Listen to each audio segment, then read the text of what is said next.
thanks for coming on the show. And I'm very excited for this conversation, as I was telling you, since I find these topics that you talk about like very relevant, and I think that it is very important for, I mean, young people, but like just for everyone to learn about the things that you talk about in What Do You Do and in your book, Capital Offense. And yeah, the way that I want to get started with a conversation is through like your personal experience. So that's the way that I usually do it. And you worked on investment for like many years. I think it was over 2 decades. Yeah. And then like you just wrote and released this book talking about how the economy works and like about problems that you have been seeing that are modern problems in some way that were not there like 50 years ago. And so how was your experience getting to that moment where you decided like, okay, I need to write a book that clearly communicates these topics and these problems to people, also using like my personal experience in this industry? How was that for you? Yeah. Okay. Yeah. Thanks, Emiliano, and thanks for having me on your show. Um, I also have a blog, by the way. It's a free blog that people might be interested in. It's called Political Economy, and Mm-hmm. it's a play on words with my name. But Yeah. and that's at paddingtoncapitalmgmt.com. So you can sign up, and it's all free, and you can goes back 3 years, so you can see all my writings there. Now, the reason I wrote the book is as an investor, my investment style was about, or my team's investment style was about taking the savings of Canadians, I'm based in Canada, and allocating those savings to, or investing those savings in what we thought were some of the best run businesses in the world. Those businesses take that capital, put it to productive use to create more capital. And then if they're doing that, then the world's a better place because more capital is being created. That's the way the market system is supposed to work. You're only supposed to benefit if you're creating capital that someone else will then freely exchange with you. Not for free, but they'll exchange their capital for your capital. And that's great when that's working that way because companies are making more money, they hire more people, they pay them more, the share price goes up, stock markets go up.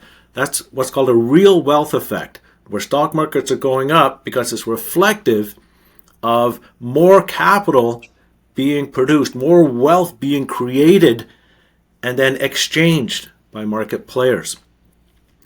And and it felt good doing that for my clients, helping them augment their retirement so they could just be a little bit better off. They create the capital first, they give it to our team to help grow it a little bit.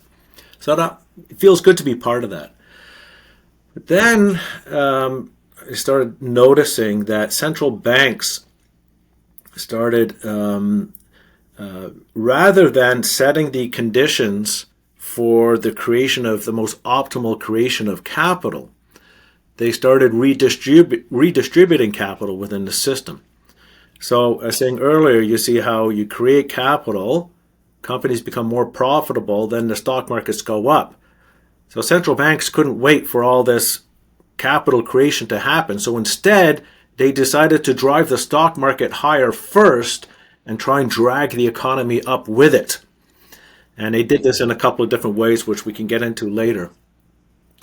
And it's very destructive, very harmful for the economy. No capital is created when central banks do that. And again, we can go through the mechanism. And so it was very frustrating witnessing all of that.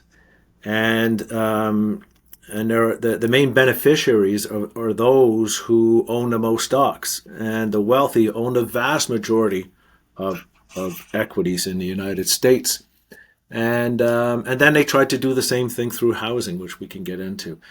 So, anyways, to me, it's just a very intellectually dishonest way of trying to grow an economy, and it favors the few at the expense of the many. And so I would talk about this with my clients when I was making presentations over the years, and every so often someone would say, Paul, you really should write a book about this to explain to people, what's happening because they don't know. And I thought, yeah, I should start it. So I started 6 years ago when I was still working at Mackenzie Investments as a portfolio manager.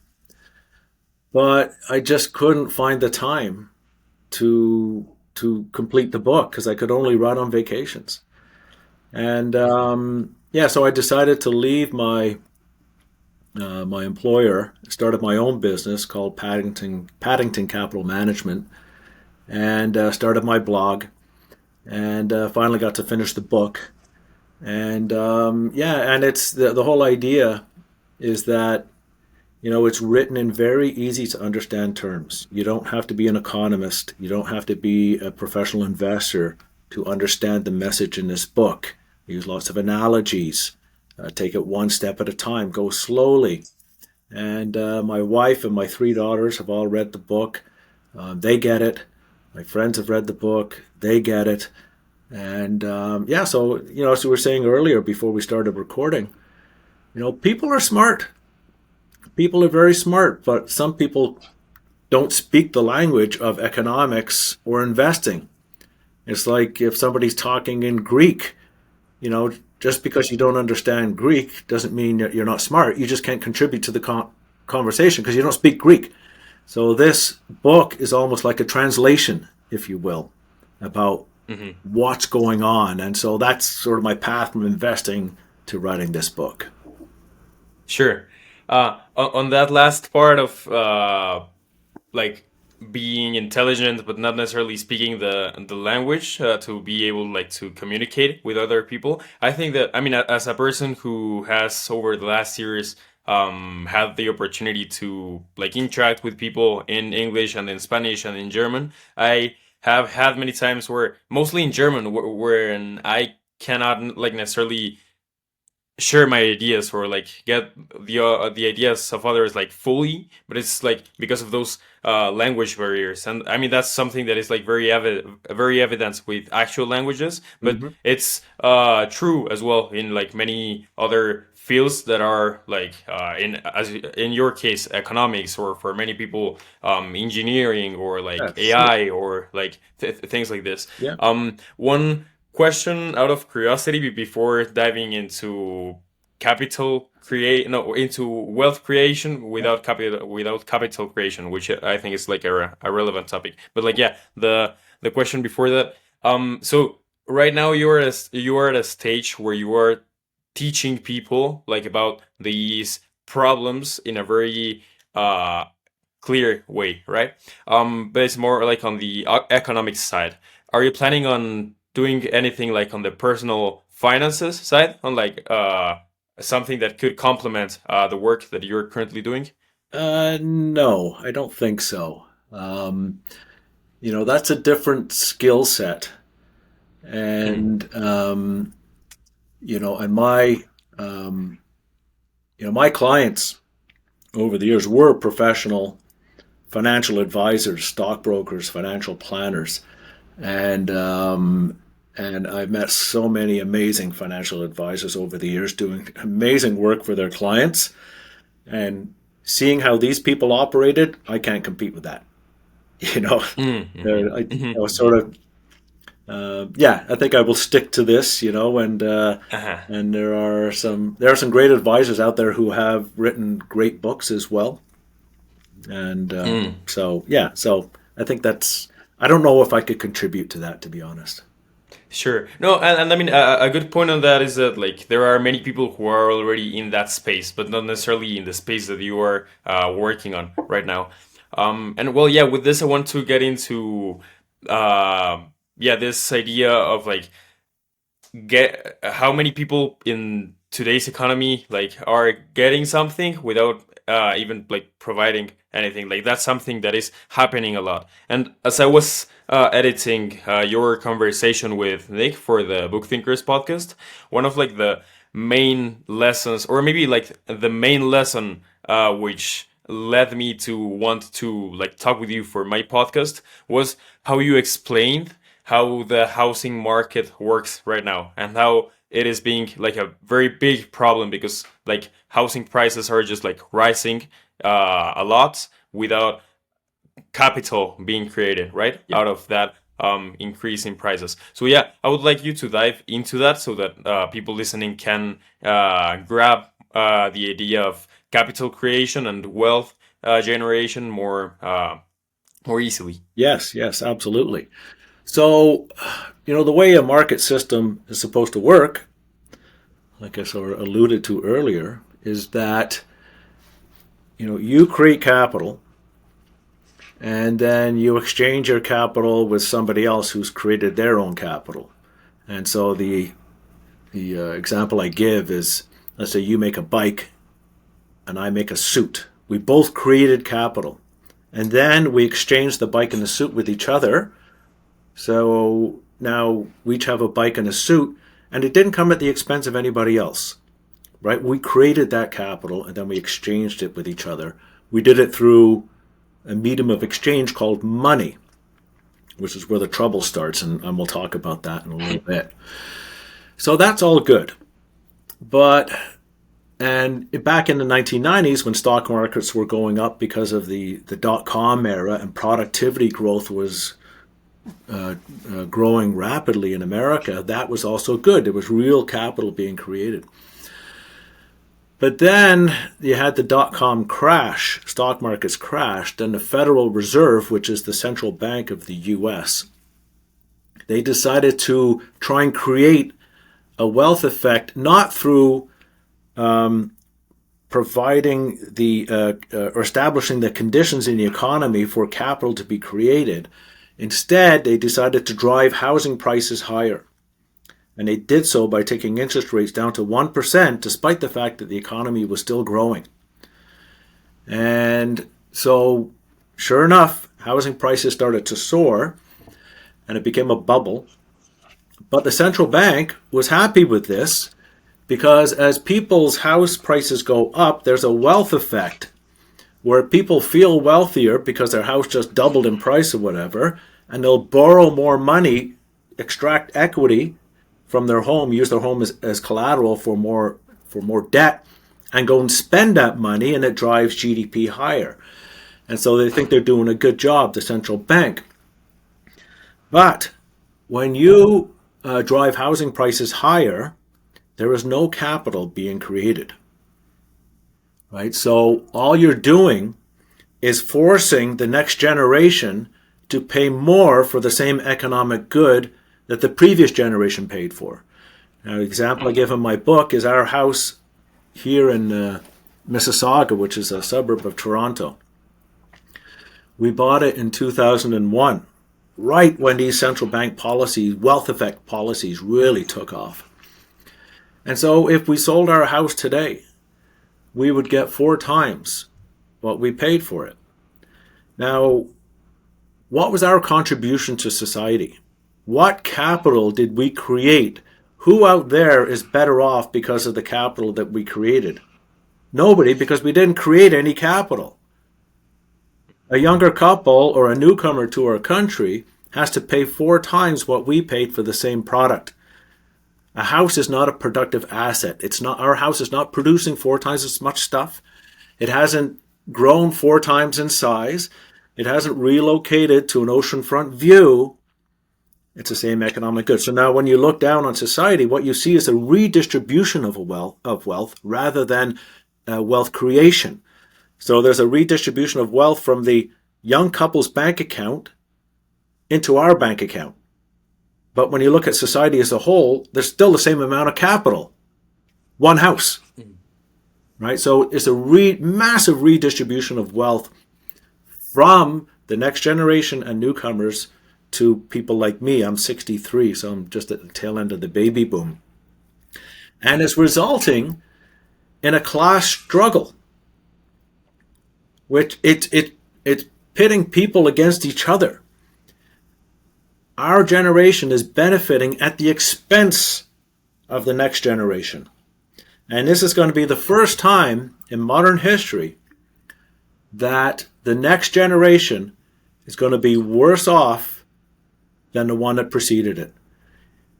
and this is not good, and it's immoral, in my opinion, and it's resulting in a like especially in Canada and Australia, it's resulting in a massive housing affordability crisis where young people can't even imagine how they're going to be able to buy a home. And so they're putting it off. So first time home buyer, and now it's happening in the US. And first time home buyers are getting older and older. People are starting families later and later, in large part because they can't afford a home. It's wrong. Yeah. How do you think this will keep evolving in the future if there are no changes made by either policymakers or by the economy as a whole? Like one thing that comes to my mind is like you were mentioning like Canada and Australia. Many people from these countries like move to other countries where there are like cheaper things and where they can like purchase houses for cheaper prices or yeah like their groceries like they can afford to live in a in a budget compared to how it would be in their home country. How do you think this will keep evolving, and what are some of the like problems that this is bringing beyond like this very big initial problem of people not being able to afford a house? Yeah. So, people move out of the country, but people will also move within the country. So I should say that although Canadian house prices on average have soared and are unaffordable, there are areas of Canada where houses are still affordable. But, Canada's a big country. And so if you're living in the Toronto area or in the Vancouver area, you might have to move far away from your family, from your friends, from your roots, from everything not because you want to, but because you feel you have no choice. And so that does happen and is happening, but it's not a good situation. People should be moving away from home because they want a new adventure or a great job opportunity, not because they feel they have no choice. And and so that's the first thing I would say. Um, you know, Policymakers, and I would say right from the outset that it was not. I don't think it was bad intentions by central banks. I think it was very short-sighted. I think it was arrogant. But they thought that eventually the benefits of driving asset prices higher through monetary policy, ultra low interest rates, and printing money, they thought that the benefits, yes, the uber wealthy benefit the most, but eventually those benefits will trickle down to everybody else. Well, it doesn't happen. And life has become extremely difficult for particularly the bottom half of the population. And so it was not the plan to cause a class struggle. And I don't think they're bad people. But, extremely short-sighted. And politicians, in particular, I think want to do the right thing, but they don't know what to do because they themselves don't even understand what's going on. Some do, but most don't. And and politicians will do the right thing only when we the people demand it of them. Now there's a saying that the people always get the government that they deserve, which means, well, you voted them in, so you get what you deserve. Well, yes and no. But particularly no if you don't know what's going on. If you don't understand what's going on, you cannot vote accordingly or demand accordingly, which is why I've written my book, which is why I have my weekly blog, which explains what's happening. So I'm trying to empower people with knowledge, with truth, with understanding about how the economy really works, why they're struggling. And so the people then can demand different actions from our policymakers. Then our policymakers will make those actions if they want to win the election, if they want to stay in power, right? They're not bad people. And so that is the way I'm trying to, do my own small bit my own little Mhm. contribution to change. Now, it's not going to be easy because a lot of people have benefited from this system of wealth redistribution rather than shared benefit of wealth creation. And so they don't want it to end. And so Mhm. not only will they stop making as much money, their asset wealth will go down. And they don't like that. I mean, who would? But much of their asset wealth has grown not because of capital being produced, it's because central banks, through their policies, are forcing next generation to pay much more, redistribute their wealth to the previous generation through higher prices. Mhm. And so, yeah, so it won't be easy. But when I talk to people like my age, I was just talking to a couple of guys yesterday, probably in like around 60 years old or something like that. And yeah, they get it. They understand. They understand that it's not fair. And they would want to do the right thing as well. Now, every now and then I run across somebody who really doesn't like it. You know, they just don't want to understand it. They're always trying to come up with excuses. Well, what about this? What about that? What about, you know? There's a saying that I quote it in my book, Upton Sinclair. He was a socialist back in the 1930s. He said that if someone's income depends on them not understanding it, then don't expect them to understand it. They Mhm. don't want to understand it. They don't want their income to go down. So it just sort of bounces off. It won't sink in. And so, yeah, anyways, I think we will get there eventually. And I think the best thing to do is to fix our current system rather than blow it up and adopt a new one, which Mhm. I think would be extremely disruptive. But there are people out there who are calling for just that. Mhm. Mhm. You know? This is a question that I wanted to keep for later, for the conversation. Yep. But like, yeah, what are some countries that are like starting to do to have these changes within their system that you think could be replicated in other bigger countries like the US or Canada, Australia? I mean, in Mexico here there are a lot of these problems as well, like the housing problem, for example. And I think that's probably like a global thing, but it's like happening to different extents among like different countries. But yeah, what are some countries that are already like having effective changes? Yeah, I don't know of any, to be honest with you, with respect to the specific issue that we have in U.S., Canada, Australia, Europe. Argentina, obviously, with Milei, has really changed course, and so far, so good. I think I haven't studied it extensively, but their starting point and what the issues were there were fairly different than what I'm talking about. You know, hyperinflation Mhm. and all this kind of stuff. I mean, we're not there yet. Hopefully, we won't get there. Um, I don't think any. I don't know of anybody that's done it yet. That's Mm-hmm. my answer. I don't know if Mm. if you're aware of other countries who are trying.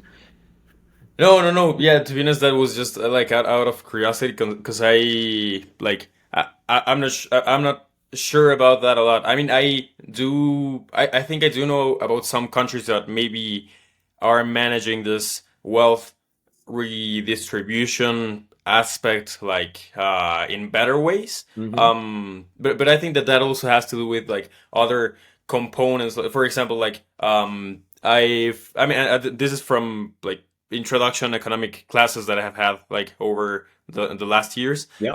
But like how's that graph called? Like the bell-shaped graph of like Yep. wealth distribution. Hmm. Yeah, I've heard that like countries Switzerland or Finland have like their economy is shaped more in that way, like the wealth distribution part, Hmm. compared to maybe countries like in South America or some countries in Southeast Asia, or places like this. Yeah. But I think that again, that's like a different situation than like the problem that we're talking about right now, which is like again getting to the points of wealth being created without anything like really happening, without capital being created. And then getting back to that concept, you mentioned that that's something that has happened in the housing market, which we already discussed, but that it also happened in the stock market. Could you get into that? Yeah. So after the global financial crisis, when stock markets crashed and housing prices in the U.S. crashed, the U.S. Federal Reserve took interest rates down to zero. Instead of 1%, took them to zero this time. And then started printing trillions of dollars with the explicit goal of driving stock markets higher and housing prices higher because they were buying treasury bonds to get long-term yields down. They were also buying mortgage-backed securities to get mortgage rates down to encourage more demand in the housing market. And so the problem with that is when you distort interest rates to a level that's lower than the rate that would be determined by market forces, you get misallocation of capital. So, so when you have market forces with skin in the game, you've got your own capital. You're trying to decide, okay, am I going to lend $10,000 to Paul? You're going to say, okay, well, I'm going to lend at an interest rate. If I can get 4% on a government bond, that's riskless. You know, Paul's not riskless. He's there's some risk there, so I'm going to need a 7% return or an 8% return. And if it's for 10 years instead of 5, I need a higher return again. So maybe I'm going to charge Paul 10%. And I think that's a fair return for the risk that I'm taking by lending Paul, $10,000. But then central banks come in and drive interest rates down to zero. And what it does is it forces everybody up the risk curve. And so then instead of 10%, I might be able to get away with only paying you 5%. And so this is a misallocation of capital. And now it depends what I do with that money in terms of putting it to productive use. But you get capital misallocated. You get productivity growth going down every time central banks take interest rates lower and further away from the natural rate that would be determined by market players with skin in the game, with their own capital. Mm-hmm. And what it also does is it results in more and more zombie companies roaming the planet. So a zombie company is a company that doesn't even produce enough operating profit to pay the interest expense on its debt. And according to the Bank for International Settlements, this is even before COVID, 17%, I think it was, of companies in developed markets around the world were zombies. So they're destroying capital. You give them capital, they don't put it to productive use, right? They're not even making enough to pay the interest expense on the previous capital that they borrowed. And so capital Mm-hmm. is increasingly being destroyed rather than created. But that's only happening because central banks took interest rates down to zero. And so the interest rate that these zombie companies had to pay on the new debt that they were taking on to survive kept going lower. It kept them alive. Now, the central bank would say, well, we saved the jobs of those companies because if those companies couldn't access more debt to destroy more capital, then they would have to lay those employees off. So that's a good thing. Well, no. It's a good thing in the short term that you don't let employees go, but it's a bad thing in the long term because you're just throwing good money after bad. And Mm-hmm. and so there's a term in economics called creative destruction, where unfortunately certain business models they go obsolete. And that's because other companies are investing in their own businesses and making products better and improving services and stuff like that. So you cannot stand still. You have to reinvest in your business to make it better, and so you destroy your previous creations to make better ones. And so then the world is better off. Then we have better products, which actually cost less. But if you stop that process, then you stop innovation. And so those people initially don't get laid off, but then what happens is the economy starts to stagnate rather than thrive, because if those employees get laid off, they can get employed at a new company that's doing even better things with capital. So that's the way it's Hmm. supposed to work, but it stopped working that way, or it hasn't stopped working that way. It's not working as well as it used to. That's the issue. And so another aspect of driving interest rates to zero is that you drive stock markets higher by making stocks more expensive. So in stock markets there's something called a price earnings multiple. So what it is if a company is earning, if their earnings per share are $10, let's say, and the share price is $100, then the price to earnings is 10. $100 divided by $10 earnings per share. So central banks drove the valuations of stock markets higher. So instead of 10 times, maybe the share price went up to 200 instead of 100, but the earnings were still 10. So now the price earnings multiple is 20 times instead of 10. If you drive the share price to 300 and the earnings are still 10, now the price earnings multiple is 30 times instead of 10. So stock markets are going higher. Those who own stocks are getting wealthier. But guess what? The earnings are still only 10. There's still only $10 of Hmm. capital being produced each year by this company. So there was no capital being produced, just a redistribution of capital anytime those uber wealthy sold their $300 stock to somebody else. So these are sort of the ways that central banks were trying to create a wealth effect by driving stock markets higher and housing prices higher, and somehow hoping that would now drag the earnings higher with it. It doesn't. It doesn't. Hmm. I think two highlights from what you just shared are like the relevance or the effects. Maybe I'm not using the right word for that, but yeah, I will call it like the effects of how the role. No, yeah, the role of productivity and like innovation that are happening. Because like from what you were saying, I it's like easy to understand that like innovation is more of a long term thing that might be affected by decisions made for the short term for the short term good, right? Like if keeping productivity for the next 2 years means like slowing down innovation for the next 10 years, that's that's an effect of decisions that have been made by policymakers and by central banks in these crisis situations or in these situations where they are expecting the economy to catch up in some way. Because that's also what I have understood in some way, that like the decisions that they have made are intended to first create wealth and then have capital catch up, right? Which is not the way in which it should work, as you were saying. It's like Yeah, first you create capital, and out of that, wealth comes. exactly. Exactly. So, Mm. when you buy something, you first have to create something. It's sort of a law of economics uh, put forth by Jean-Baptiste Say, who was a French economist in the early 1800s.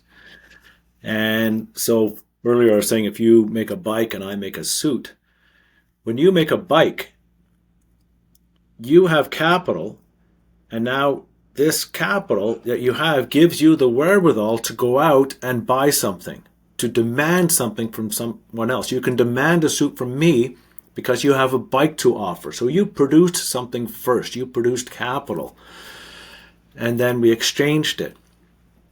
And so central banks tried to sort of short circuit that, or get around that process.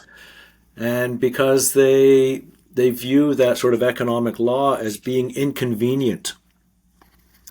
Mm-hmm. And so the trouble in economics is that some economists they try to put forth different laws of economics, laws that are more aligned with their own ideology.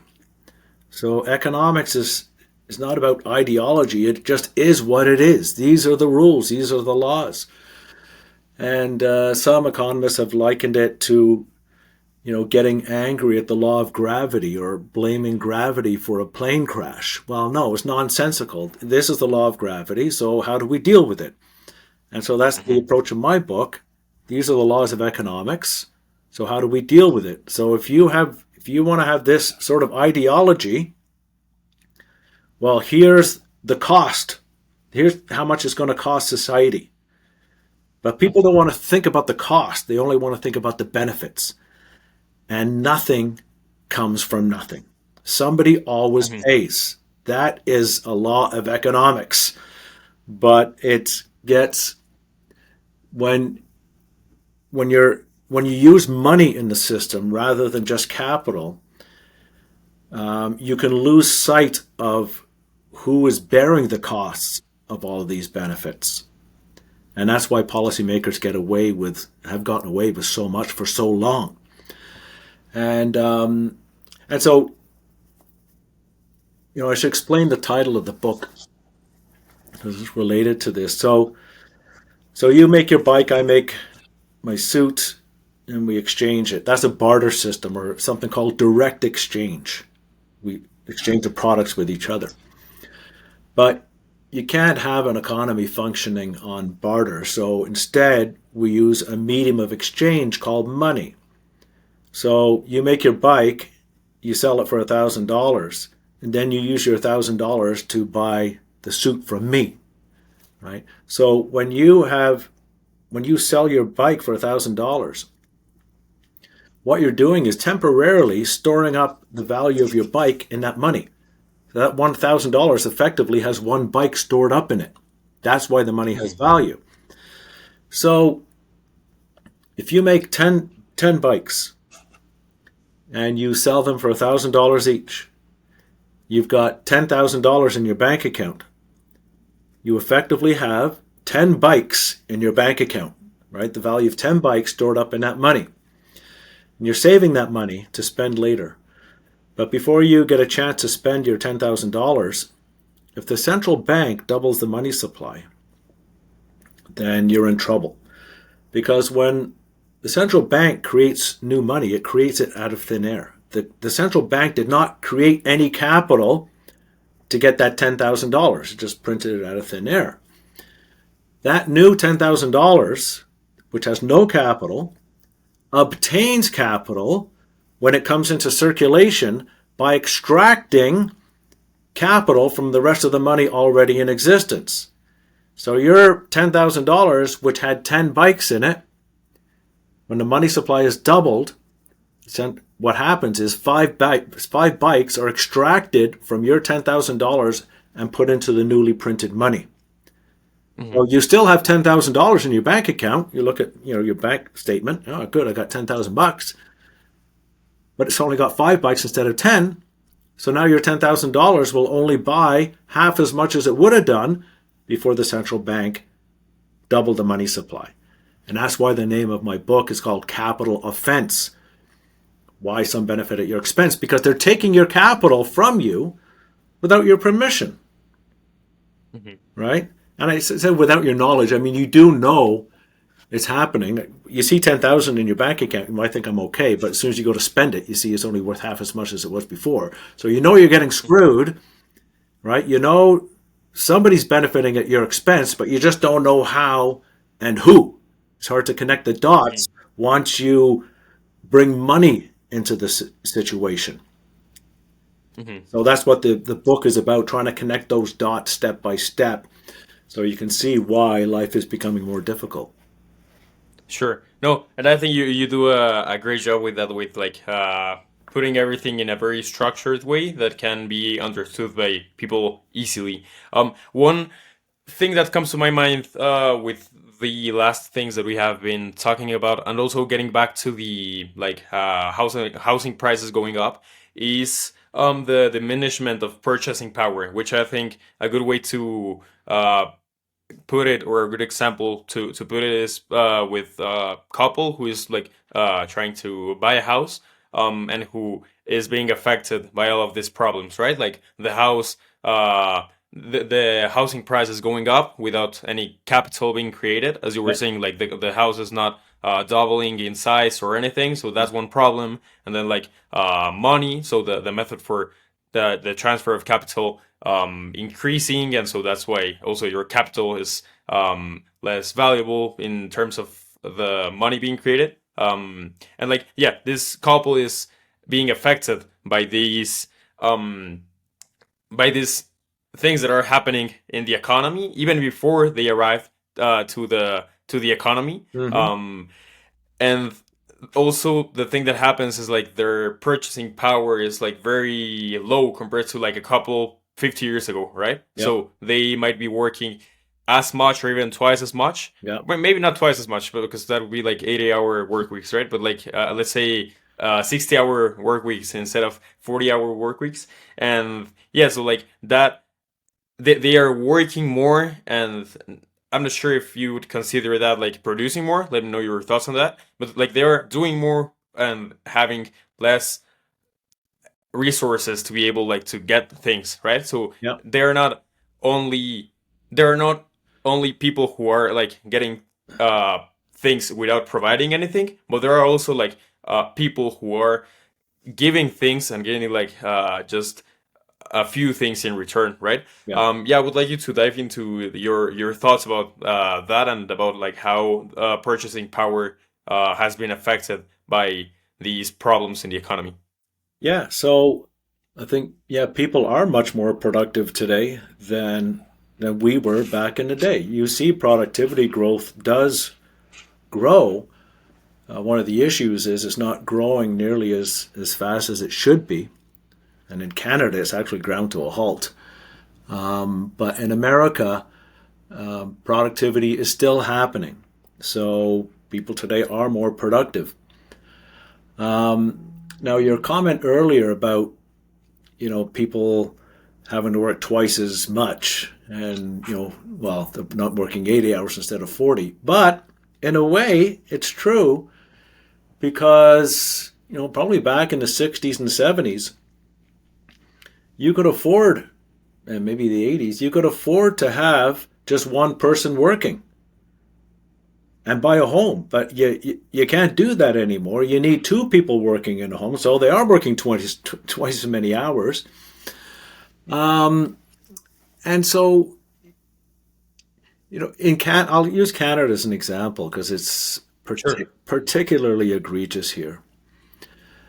For years, from 1970 to about 2001, so 30 years, let's say, the average home price to the average after-tax income sort of went in a range of 6 to 8 times. So let's say 7 times on average. But then when you look at the long-term chart, you can see it sort of doing this. And then as soon as you get to 2001, when Alan Greenspan and '02 Ben Bernanke started their housing wealth effect policy, you can see the price to earnings starting to go up like this, right when they changed their monetary policy. And so today, it's about 12 times. So we went from 7 times income to 12 times income.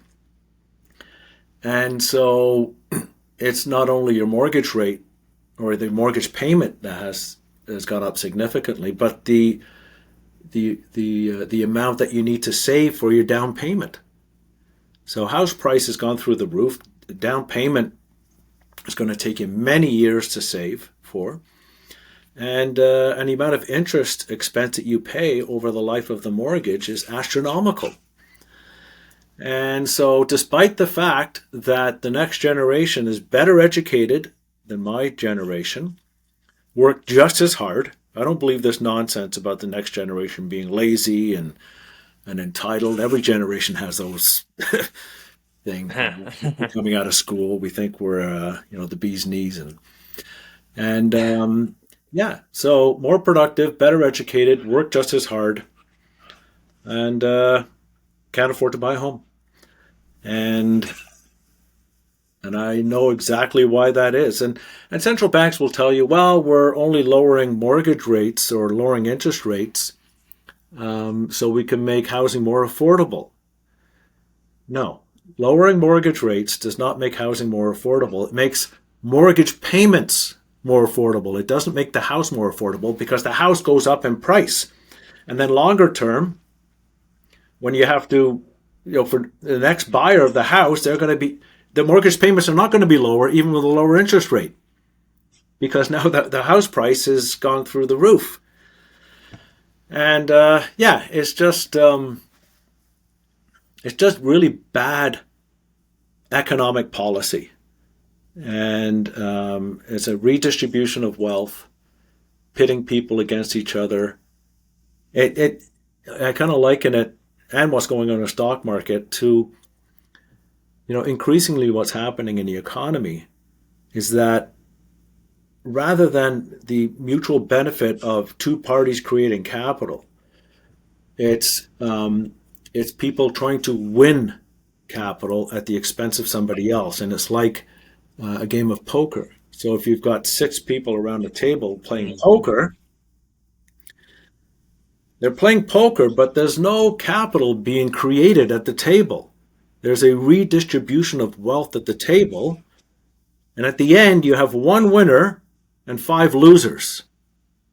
And that should sound familiar to a lot of young people today about what's going on in the economy, like a few winners and a lot of losers, because it's about wealth now being redistributed rather than being created. Now, there's a lot of wealth creation going on, don't get me wrong, but not nearly as much as there should be. And it's getting worse. And if we don't change it soon, it will result in a change because people are getting angry and they want change, rightly so.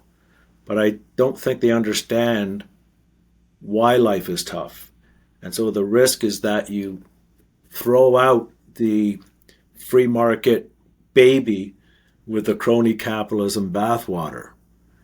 And so we don't want to get rid of what's good in the economy. We just want to get rid of what's bad and fix the current system rather than change the whole Sure. thing. Yeah, and I think one way to like synthesize what you just said is that like the ratio of like capital creation and wealth creation is like very disproportionate, right? It's like in the housing market specifically, but like also in other sectors of the economy, like the wealth creation is like well, you were saying 17 times what it used to be, right? Like the housing So yeah, compared to. so it used to be about price to income used to be 7 times, and now it's Mm, 12 mhm. times. Okay, yeah, then I got that number wrong, but yeah, like then a lot of wealth is being created and really and distributed to like just a group of people without having the same amount of capital being created. Now, like to wrap up this topic about like the housing market, and yeah, I want to ask you like two questions on this. Like one thought that came to my mind is maybe something people could argue that is like capital being created in the housing market, and correct, I want to know your thoughts on this, is that like as there are more people in like a certain area then there is like less supply of houses, and that's why like the prices could go up. So that's like a thought that came to my mind of like why that could also mean that the prices go up, but Mhm. I'm not sure if you consider that like capital creation. And then Yeah, the other thing is like, okay, with this, what are solutions that could be that could happen? Because it's not necessarily solutions that we can directly influence, right? But like, what are some solutions that or some paths that could be taken by policymakers, whether that's like, I don't know, putting a limit in housing prices or things like this. Like, what are your thoughts on these two things? Yeah, okay, yeah, great questions. Okay, so the first one about higher demand and population growth resulting in house prices going up just because there's more demand, or a certain city is very popular with people because it's got lots of cultural things and job opportunities. And yes, definitely house prices in situations like that, let's say New York City or London, England, or whatever, you're going to pay a premium for those houses because of where they are. And if there's those cities are improving, then you could argue that that house is no longer the same economic good because it was in an area, and now that area has improved, so that economic good has changed, and so there should be or could be a warranted price increase, but not for a country as a whole, or like in the and for decades this didn't happen. Right, I told you earlier, like from 1970 to 2000, 30 years, it was sort of range bound, and it was only policy that drove house prices generally higher. Because, and especially in a country like Canada or Australia, there's a lot of land available. And if there's higher demand, then there should be a response in terms of supply. And then home builders build more homes because they can make more money by building more homes because there's more demand. And that keeps prices in check. And so it happened that way for decades, until central banks intervened. And now I've forgotten your second question. Yeah, no, like, what are some solutions that Oh yeah, could, yeah, yeah, some paths for this? yeah, yeah. Okay, so I outline in my book 10 steps. I'm always wary when I see 10 steps. How is exactly 10? Like it's like you had, okay, let's come up with 10 steps, or you force yourself to come up with 10, Mhm. things. But it just happened to come up to 10. So that's the first thing. So step one would be for central banks to stop manipulating interest rates lower than the natural rate of interest. This would result in the greatest productive capacity of the economy. Second would be to stop rapidly increasing the money supply. And this would result, rather than inflation, it would result in deflation. It's called good deflation. So when companies are investing in their businesses and becoming more innovative and then compete, then the prices of products should fall, which is like you see in flat screen TVs. Like for 30 years, they started at, or 25 years ago, started at $3,000 or $300 now. That's what should be happening in the economy, but it doesn't, because central banks increase the money supply faster than the economy can produce stuff. So stop increasing the money supply rapidly. Stop bailing out Wall Street. Stop bailing out bad investment decisions. Stop trying to create a wealth effect by driving asset prices higher. So if you just do these three things, don't interfere with interest rates, don't rapidly increase the money supply, and get rid of, it's called the Fed put. Wall Street, they know that if things go badly, that the central bank will print money to buy assets to drive those asset prices higher. So it encourages very reckless behavior, encourages misallocation of capital, speculative behavior. And a lot of the best and brightest minds coming out of universities, rather than going into fields that could actually produce capital and improve society, instead they go into Wall Street or hedge funds and try to make money from each other knowing that if they get it wrong, the central bank will bail them out. And so these three things I think will go a long way um, to fixing things. Finance industry and government are far too big. So I was in the finance industry, but finance doesn't really create any capital. We're facilitators of the creation of capital, right? I would take my client's capital and give it to companies so they could put it to productive use, but it wasn't me producing the capital. I was sort of facilitating it. Same thing with governments. A lot of good people, smart people, hardworking people in governments doing a lot of necessary things, but they're facilitators. But as governments grow, hire more and more people, as finance grows, becomes a bigger part of the economy, the facilitators are taking more and more from the real economy. And so there's less and less capital to be put to productive use. So both have to shrink as a percentage of the size of the economy. And there are other steps as well, but those are the key ones. And yeah, I mean, it won't be easy for the people who have been benefiting from all of this, but too bad. You know, it's Mm. not fair to everybody else. Sure. Yeah.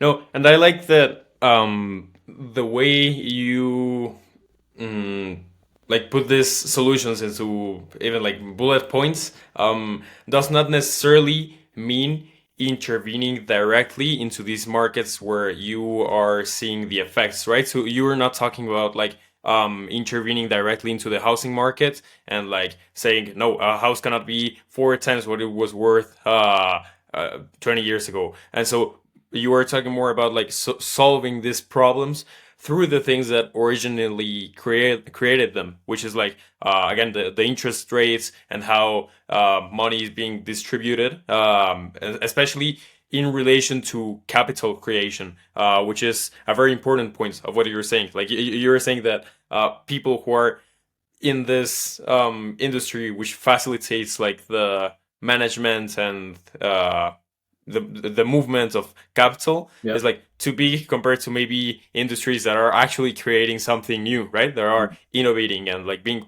productive in some way.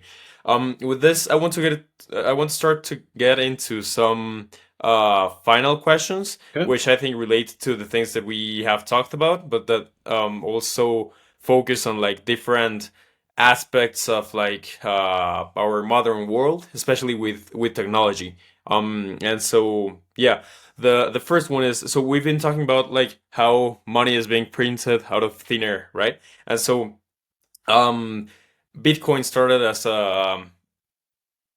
as an idea that one that saw that seeked to like count to target the effects, right, of like money Yeah. being printed like Yeah. out of thin air and by central banks. Sure.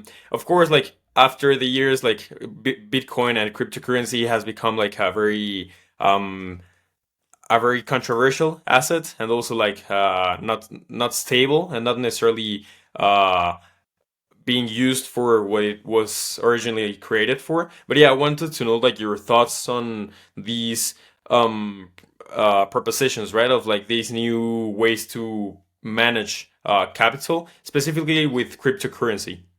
Yeah. So with Bitcoin, like like you just said, I mean, I completely understand why people like Bitcoin. They don't trust our fiat monetary system, and rightly so. And and unless we change, things are going to get significantly worse. They will revert to something called financial repression. And if you hold a whole bunch of government bonds, they're going to be worth a fraction of what they were when you bought them, when you eventually get paid back. So, when you lent money to the government and so you used your money, which had a whole bunch of capital stored up in it, and you expect to get that money back in the future with the same amount of capital plus a bit more in interest. No, you'll get the same amount of money, but it's going to have way less capital stored up in it. And so your money is going to buy significantly less, right? And I guess that's the the first thing I would say about in terms of why Bitcoiners or people love Bitcoin. Why they buy it? And so I get it. Um, it is, I guess, right now a bit more of a speculative asset. Just because Hmm. it just moves around so much. Now maybe that's the I don't know. Like I'm not an expert on Bitcoin. I don't own any myself. I understand why people would. Um, Hmm. and being able to transact anywhere you want without incurring any fees and stuff like that, and no middle person is fantastic. Um, Hmm. you know, I I don't I don't currently see how it could become money or a generally accepted medium of exchange. Not to say that it couldn't, but I don't know, and I suspect as well that policymakers won't like it unless they have a lot of it themselves. And Sure. but because they might see it as a threat to the current monetary system, and Hmm. if it became generally accepted, and then I don't know what they would do. They might do a discretionary capital gains tax on your Bitcoin gains or something like that. Or maybe not. Like, I really don't know. It's not my area of expertise, but I understand why people Sure. like it. Yeah. No, no, no. And it also makes sense that even if you knew a lot about Bitcoin, like you wouldn't be able like to necessarily like specify what will happen if it ends up being like generally accepted by people, because it's still like a very it's still like, as you were saying, a speculative asset, not necessarily a thing for exchanging capital. As gold, for example, people might use gold before like going to crypto, like because of how it currently is. Maybe in the long term that might change, but like in the short term, it's not something that uh, is likely. Then the other thing is talking again about technology. What do you think about? So I want to ask two questions about AI. Like the first one is about the productivity part of how yeah, how it affects productivity in the economy, and Mhm. then the second one about your thoughts on universal basic income. But I want to get into the first one. So, as AI keeps evolving and as many productivity tasks or as many tasks that lead to productivity in the economy are delegated to um, AI, these might mean that like people that benefit from the productivity of AI are the ones who are either managing it or owning it, right? So if someone owns like an AI agency that like creates agents for uh, companies to replace their employees with AI, like the people benefiting will be like the owners, right? Or the ones managing it. Yeah, what are your thoughts on how AI and these new technologies are influencing in the creation of capital, Mhm. and how that might be affecting also like the wealth distribution? Yeah. So again, I'm not an expert on AI, although I use it every day. And Mm. so, I mean, it's improved my productivity immensely. And it's very simple. I just use it for my blog. I fact check things and can use it like to source things. It's fantastic. Um, Now, in terms of, I've read different things that some believe that so far um, AI has been a negative in terms of productivity in the economy because more is being spent by companies on AI than the benefits that they're getting out of it so far. But that will come down the Mm. road. Exactly how Hmm. much, I have no idea. But yeah, the potential seems enormous. And so that's a great thing. But, like any new innovation, it can be painful for the people who were doing those jobs before. And I know somebody who's an animator, like a cartoon animator. Hmm. And last year I was talking to him, and he said, yeah, him and his friends thought that 90% of animators would be made jobless by AI. And I saw him, I think it was 2 months later, and he was out of a job. Like it happens Oh. so quickly. And so that's obviously painful for him and his family. But he's pivoted. He's now teaching animation and doing other things. And same thing happened when the automobile came along. Well, that wasn't good for companies that made saddles for horses or carriages and stuff like that. Well, you can't stop technology from happening. You have to adjust. You have to retool or relearn. And of course, this is easier for younger people than it is for older people. And so, yeah, you don't want to sort of downplay, the hardship that can result in for some people. You just have to help those people to adjust. And you definitely don't want to stop technology from happening and progress from happening. Hmm. And but yeah, it's just having empathy for people and having systems and government taxpayer programs in place, right? Government doesn't Hmm. produce any capital. Whenever the government bestows benefits to people, either unemployment insurance or welfare, or if it's a universal basic income, all of that comes from the private sector, right? The government just is a go-between. And Hmm. so we do have policies in place to help people, right? When they're out of work due to no fault of their own or whatever. So Hmm. And then talking about universal basic income, one as this technology keeps evolving and people keep struggling to adjust to the new like market situation that they are in at that moment. Yeah, like many people in the AI space start talking about like how universal basic income will need to be like a thing that is maybe not necessarily starting to happen soon, but like that is starting to be talked about, right? And like considered. What are your thoughts on and on how a possible future with universal basic income would look and what that means in relation to what we discussed about like capital creation and wealth generation? yeah, so they're in a way, a lot of modern economies, universal basic income is already there. Like that, there's welfare programs and for those who cannot work or whatever.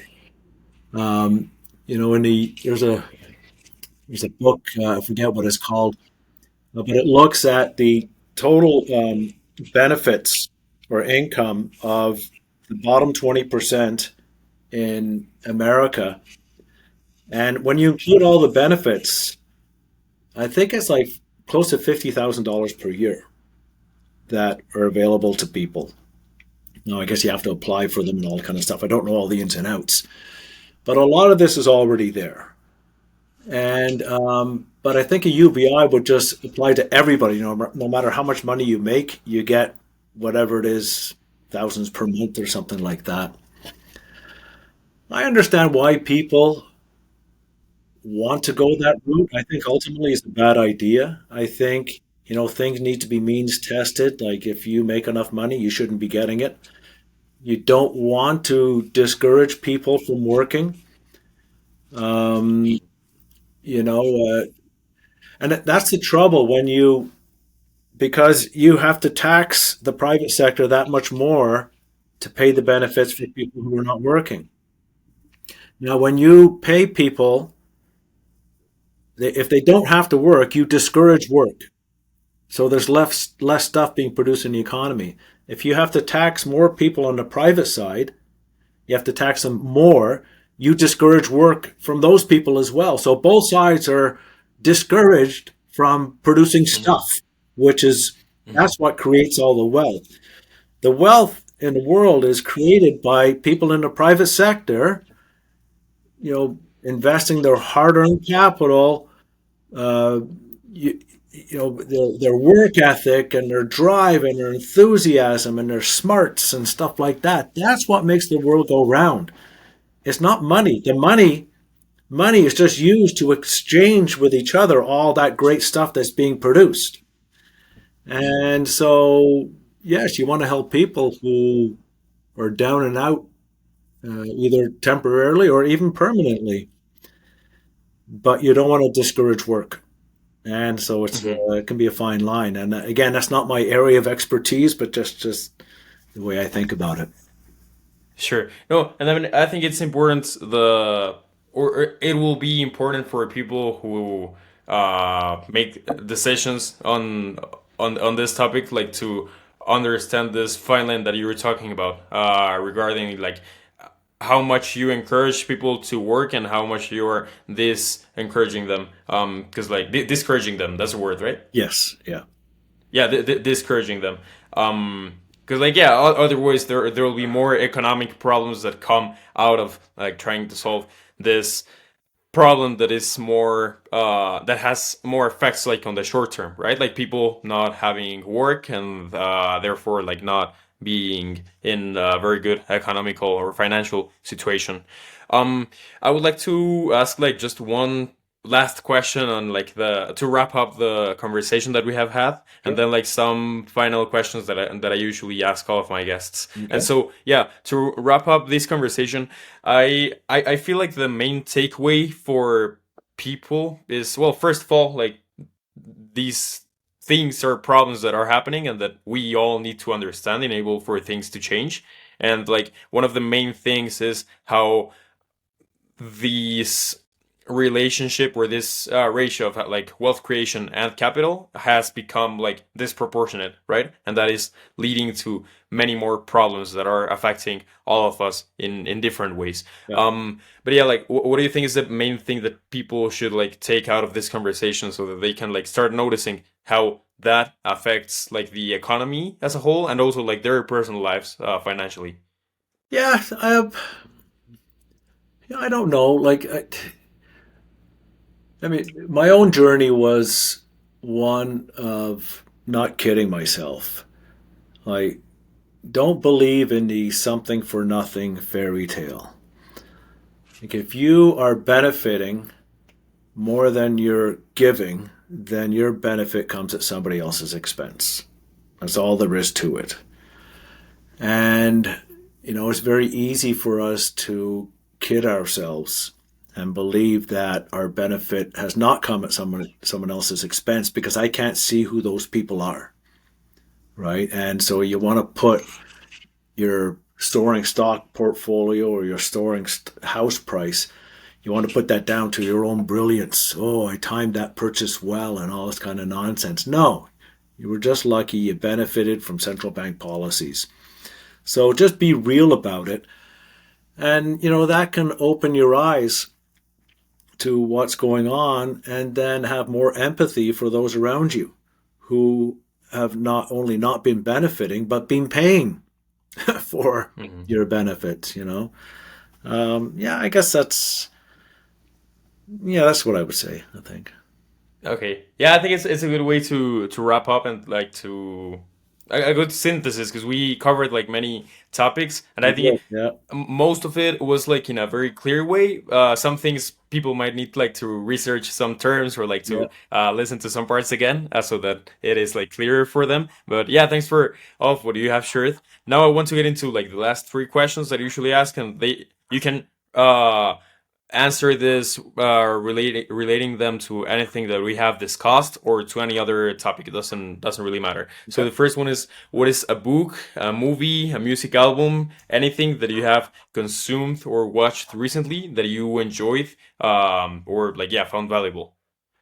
Yeah, so a book I recently read is called False Dawn by George Selgin. I've learned a lot reading his stuff over the years.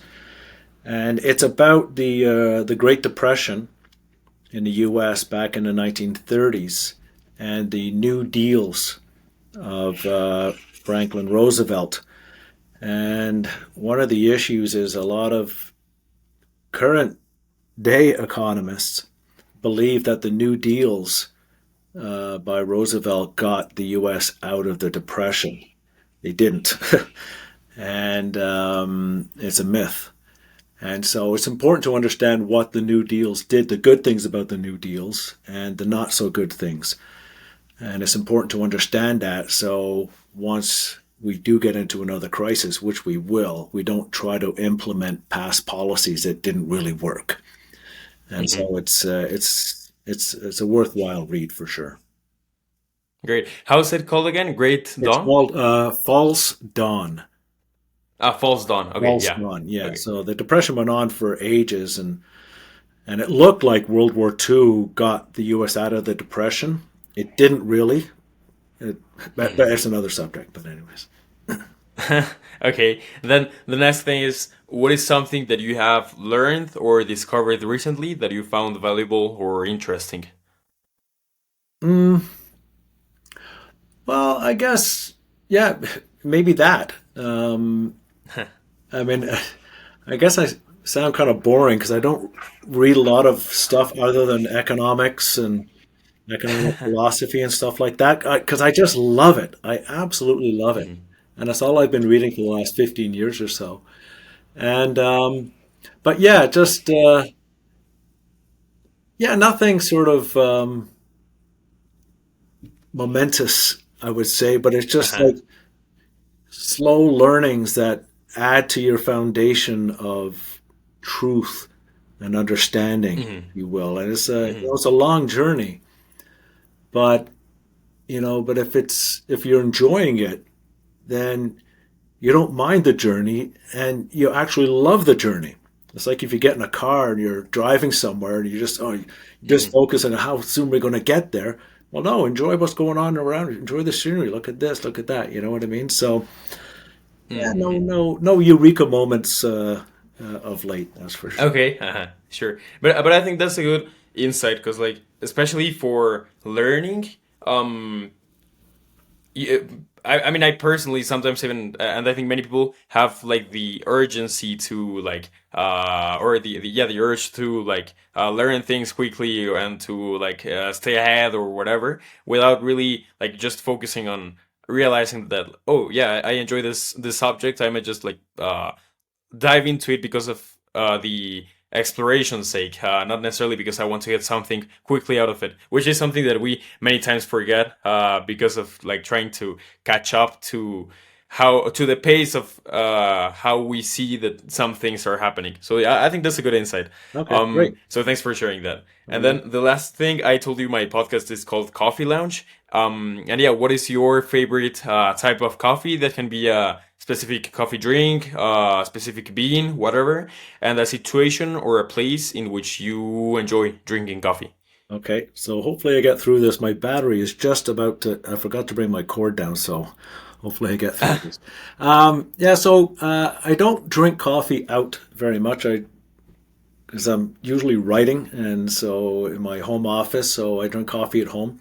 I like French press, and Hmm. I love French press, so I have French press every day. Um, and I started drinking French press after reading the Starbucks book Onwards, I think it was called. Mm. Yeah, yeah, I love that book. Yeah, yeah, and the CEO was talking about how when he sort of was searching around at different, methods of making coffee, that French press was his favorite because it's one of the few methods that doesn't actually burn the coffee or burn the Mm. bean or the whatever.